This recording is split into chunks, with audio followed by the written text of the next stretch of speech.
What's up, everybody? Welcome back to the channel. Dave here with Mateo's Towing. Today we're going to be doing something a little different. So we got our new set of dollies in. This is they were both new. This one's new too. So here we got, these are the G7s that I've been using for a little bit now. I was just having some issues with some of these locks, spindles being bent, and not Collins' fault, but I purchased these from East Coast Truck and Trailer Sales about 3 months ago. If you take a look at, where is it? Looking for the date on the tire. Looking for the date on the tire. I think it's on the back side of these. Yep. I don't know if you guys can see that right there. The 42nd week of 2022. Okay. And then if you look at these dollies, they got a date on top. I don't know if you can see them. Right here it says 10. And then right here it says 23. Maybe you can see it on this one a little bit better. 10, 23. So again, the tires, I'll rotate this one so you guys can see it. See? 44th week of 2022. Well, if you look at these tires, they're starting to split. They're starting to split. I don't know if you guys can see that. The camera might not want to focus on that, but they're starting to split. So, besides that, my brand new cross rails, the T12s, which are right here, haven't used them yet. See, they're adjustable on both sides. Haven't gotten to use these yet. I've had these for about 3 months, going on to 4 months. I've had no choice but to use my original T6s. These are called the T6 axles, cross rails. Those other ones are the T12s, the newest ones that are out. The problem I was having was the original mounts that I got, these combo mounts, because of the aggressive camber on the T12 axles, this wouldn't lock and close all the way. So what I'm doing today is, Collins sent me a prototype set. Prototype mount. So I could test it out. And see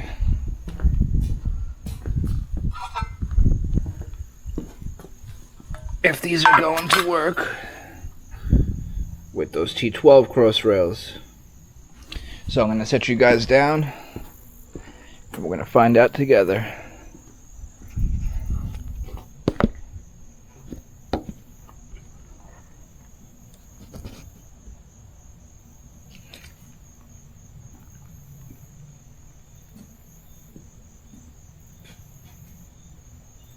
So, I already unbolted this one. It's only 4 bolts, guys.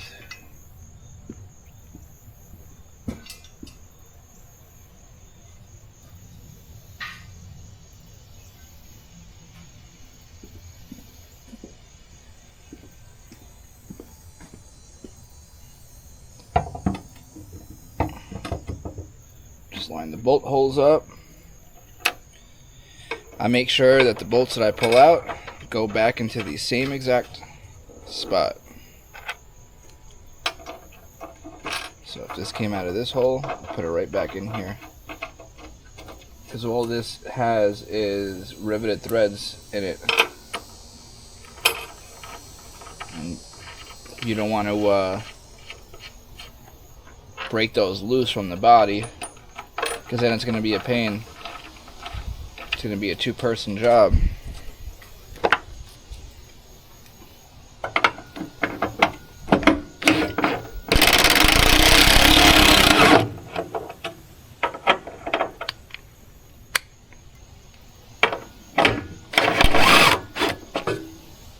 Okay.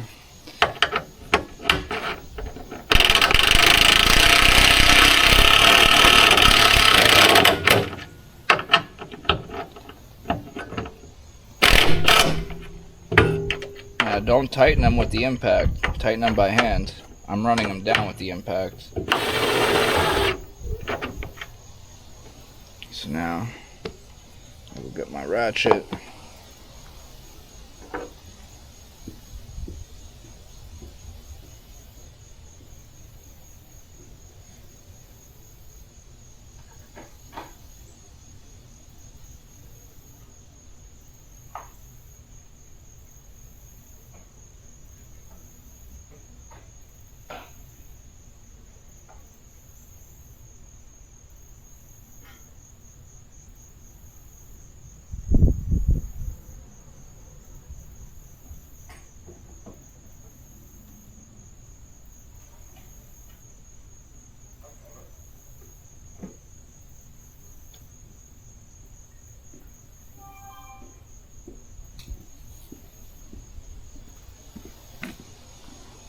And then just run them down by hand.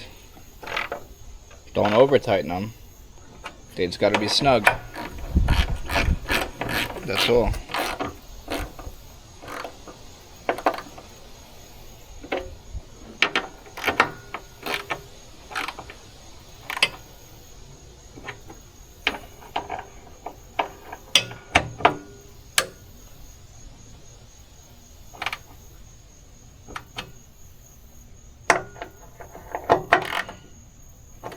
I like double checking every bolt just to make sure that they're snug. Okay. Let's open this puppy up. Let's get one of those T12 axles over here.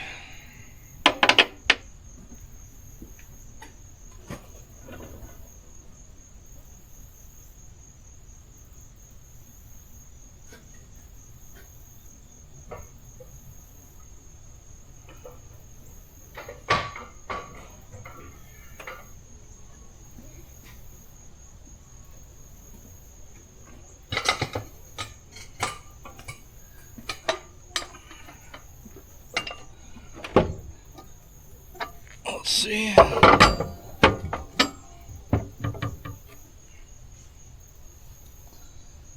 Man, I'm liking that fitment so far. One thing I was worried about was the clearance. Give me 1 second, guys. Sorry about that, guys. I had a phone call come in. Alright, so these are the T12 axles. Obviously, you see they're longer. They clear the levers no problem. The issue I was having originally is these axles have a severe camber because of how much longer they are. I don't know if you guys could see the bend in them, but they do have a bend in them. They're cambered. And if you could see, the camber is causing it to have a gap in certain spots because this mount is machined precisely to the form of the axles that are straight. The problem I'm having, when you go to close this mount, it's hitting the axle, which won't allow this to close. Now if you look at this opposite side of it, look at all that clearance. Not as much back here in this back corner, but up here there's a lot of clearance, but it still won't allow it to lock. So these are going to have to go back to Collins. They're going to have to work on this a little bit more. Obviously you see that bend, how much lower it is down here than up there. They have a severe camber to them because these extend out to, I believe, 104 inches or 106, if I'm not mistaken. It might be 104. But we're gonna have to take these back off, send these back, and wait for another prototype to get sent out to us, so that way we could test these out. Because if you go to my other side, these are the T6s. These stay right in their place, and then when you want to open it, they open no problem, and they close no problem. As long as this lock's not in the way, it'll close no problem. All I gotta do, smack it, and then I pull up on the lock just to double check. Sometimes I even gotta push down on the mount as I pull up on the lock, and they're tight in there. That's it.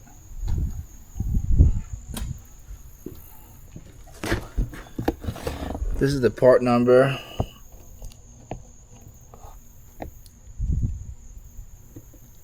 Just specific for the Jerdan MPL body. You don't have to drill any holes. The holes are already pre-drilled for your MPL body. Same thing with the other little brackets up here. No drilling, no fabrication needed. These are bolt-in, ready to go for any Jerdan MPL bodies. They're beautiful mounts. They're great. They're strong. They do the job. Just need to figure this out. That's all. Once we get this figured out, then we're good to go. Anyways, guys, appreciate you all watching. Maybe one of these days I'll do a little video on the beast over here. It's my little toy. I don't really get to play with that much. She's pretty clean.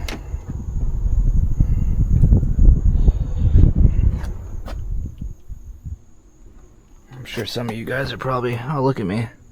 Just leaving. You know what that means, right? That means I should just probably start it up for you guys.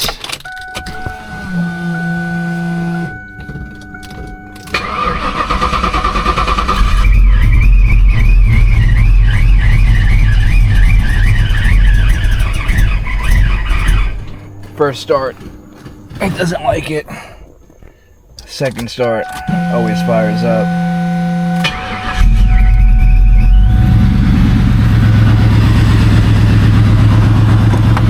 I'm sure you guys are probably curious what's under the hood.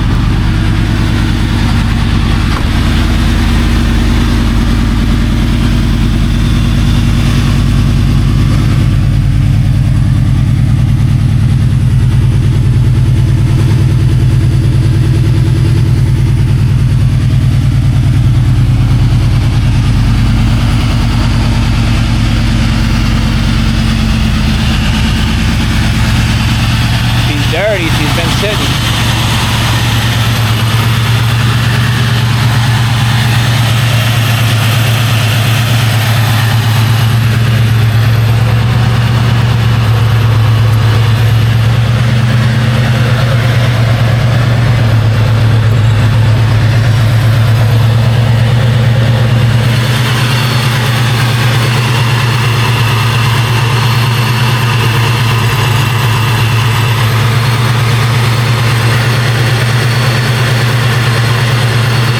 About 620 to the rear tires.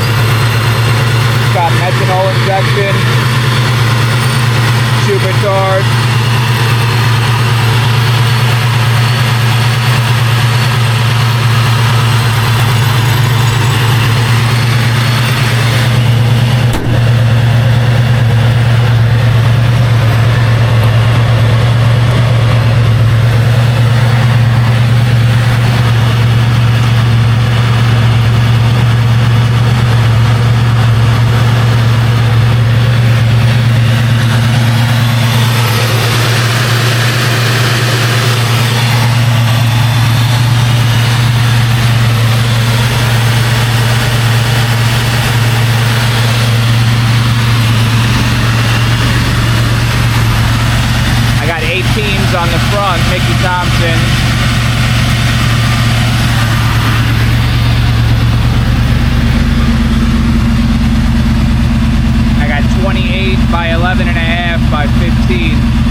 car is fully done up. It's got a 5.0 stroker motor. It's a DSS Super Pro Mod rotating assembly built by Fox Lake. It's got a Lentec 4R70W transmission. It's a 3-speed with overdrive, and it does have a trans brake.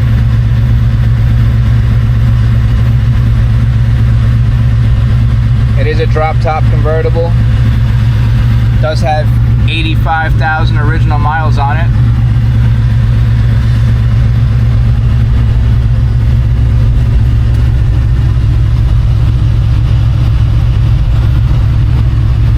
Roll bar for when the top is down. It's got the third brake light in the back, LED.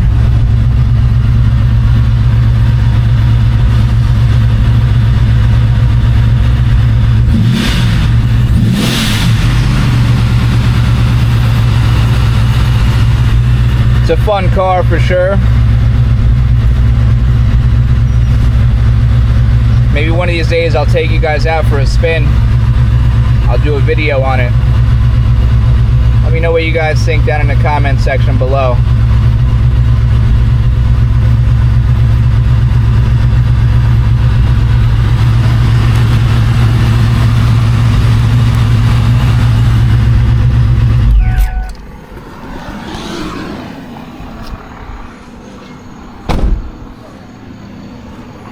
She's dirty right now. Normally I do keep her in the garage, but it's got an atmosphere vent for the fuel, so it does tend to stink up the garage a lot with gas fumes, and I'm not a fan of that.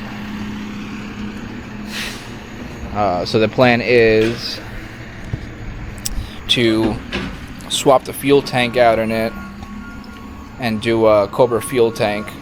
It's got baffles in it. I did also want to swap it over to E85, so I might end up doing that. But since these mounts aren't working or whatnot, I'm gonna just get back to trying to get this garage cleaned up. It's a little bit of a mess, and see you guys in the next video. Thanks everybody for watching. Please smash that like button, and if you're new to the channel, don't forget to subscribe. A lot of people that are watching the videos aren't subscribers, so it's free to subscribe. Just hit that subscribe button, hit that notification bell right next to it. That way whenever we post new videos, you'll get notified right away and you can watch them. Take care everybody. So guys, I just got a message back from Collins, and they asked me if I replace the outriggers, the other little legs that the dollies sit in on the end, right here. Come to find out, I didn't swap those out because I didn't think there'd be a difference. And look at that. It's about an inch and a half maybe, shorter than the other ones. So, after I just mounted everything back together, I'm going to unassemble everything once again, and then we'll check it out. I'll be right with you in a minute. Let me get all this stuff unmounted.